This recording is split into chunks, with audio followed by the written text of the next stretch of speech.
Ben Robinson. This is my sidekick, Jay McInnes, the Robin to my Batman.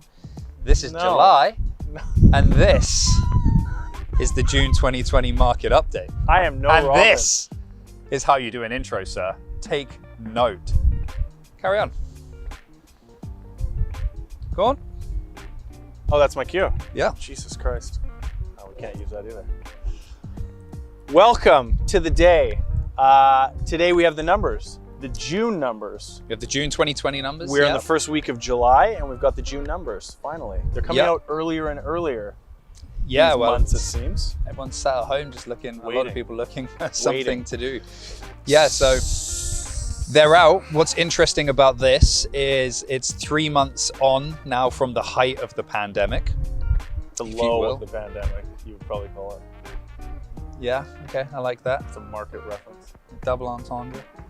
I don't know if that fits right now, but Okay. But nonetheless, it's 3 months on from when we were all in prime kind of lockdown, quarantine and whatnot. So it's enough of, and I think it's enough information to start lending itself to a trend. Yeah. Seeing what's happening, seeing how the market is recovering or lack of recovery, if you will. And also June, traditionally, we tend to see is the kind of fall as we come into summer. It tends to see a peak in May, and then we tend to see this line, if you're looking at a line graph, coming down until we get into that fall autumn period. And so When things start to. then start to pick up, yes. And so just to summarize and to recap what we've been kind of talking, and I think kind of been a consensus with everyone, is listings are going to go up. It's just what happens with home buyer demand. Does home buyer demand increase to match it, to become more balanced? Does it stay low? That light is extremely bright. God. Or do we start going back to pre-COVID levels? And June was pretty interesting because obviously April, everything dropped massively. Listings, home buyer demand, it was extremely low. May, listings increased substantially and home buyer demand increased substantially, but there was still quite a gap between the two. And then June, that started to become more of a balanced sort of figure. So as figures are sexy, jump into some figures. So yeah, so May was kind of the first steps out of the lockdown. Yep. Into June. June was kind of the first, I guess, full month of getting rolling after the kind of lockdown pause. Because as you all remember, we were flying into March and we hit a wall about halfway, 2/3 of the way through March. And then April was just on pause.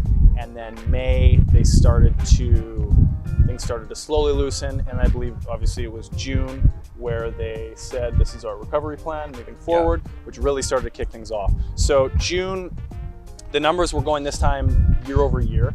Yeah. So a little caveat on that is June 2019, as you all probably remember, was not a huge activity month. It was kind of right before the end of 2019 started to pick up again. Yes. After we had that lull post foreign buyers tax and all that fun stuff being brought in way back when, which we've all quickly forgotten about now.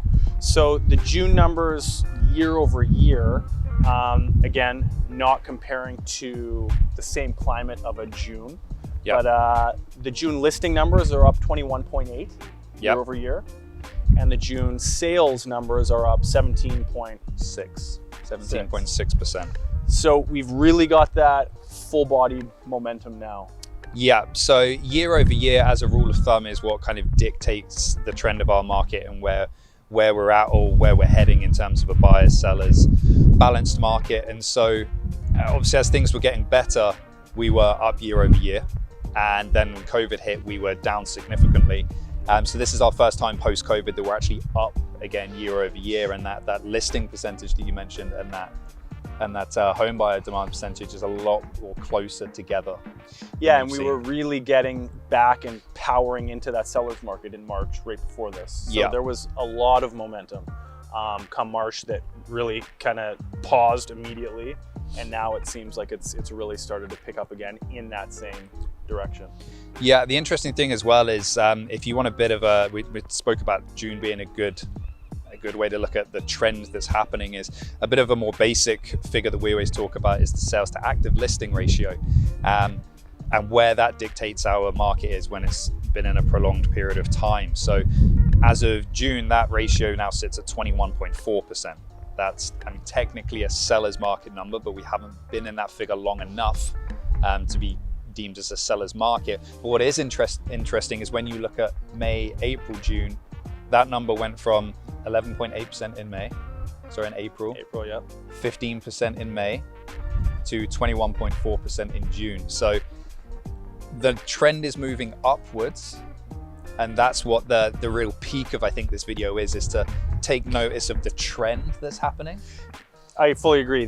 The numbers today are important, but not so much as the trend that they're a part of.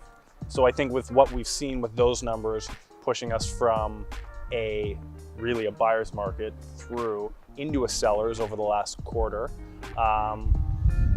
we've got that momentum behind us. So I think we can pretty safely forecast, especially with money being cheaper now post-pandemic, as we discussed, specifically last week with Casey. There's a lot going for the market right now. Yeah, and I want to, not going back on what we've just said, but I want to be expressively clear. Don't get too far ahead of yourself. The numbers are looking good and we're seeing a trend, but the trend is us moving into a certain type of market and what's going to happen. So this June is year over year better, but July was when we started to see the turnaround time. So we're not there yet. Everything isn't about to all hell break loose now. It's just essentially getting in and recognizing the trend and making your move from there. But July will be interesting. July will be very interesting because, as those who have been following, everybody knows that was the turnaround point of last month where everything started changing. Last year, yeah, where everything started getting more busy and busy. And then obviously the market started heating up. So it'll be interesting to see July 2020 versus July 2019 and see what happens there. But we're both pretty much in those pickup environments. So yeah. How do they compare? Yeah, and it's, as June is typically heading down, most of the time this year it was up from May. So this is a bit of an anomaly, of course, I think because of the virus as well. So I'm interested to see if that motion carries us through enough to be year over year above on July as well. So, and only time will tell on that one. Yeah, and I think it's, again, depending what market you're in, the detached market is quite diminished on inventory at the moment. Yep. The condo market is more and more is happening, coming on. Yep. But again, sales at this point are keeping up.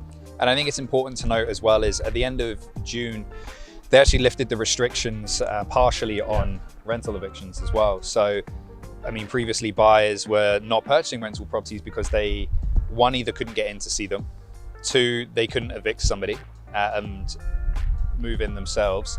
And now it's now changed where, you know, if you do want to go in and see a property, providing you're taking all the necessary precautions, you can do so. If you do want to purchase a property and give the appropriate notice, and providing the lease allows it, then you can go in. And so it's becoming easier and easier for buyers to kind of move on those properties now, particularly investors, I think. So it'll be interesting to see how that curtails into July. Yeah, because we had a number of listings that were applicable to that. Tenants didn't want to show, which is fair enough. So we just took them off the market. Yeah. So that's going to release that whole segment, I think, of potential buyers into the market, which will be interesting to see how those investment properties get absorbed. Yeah, and then is it a double-edged sword as well, though, as because it's a lot easier to buy those properties now. So does that mean there will be an influx of now rented properties coming to market? And just inventory in general.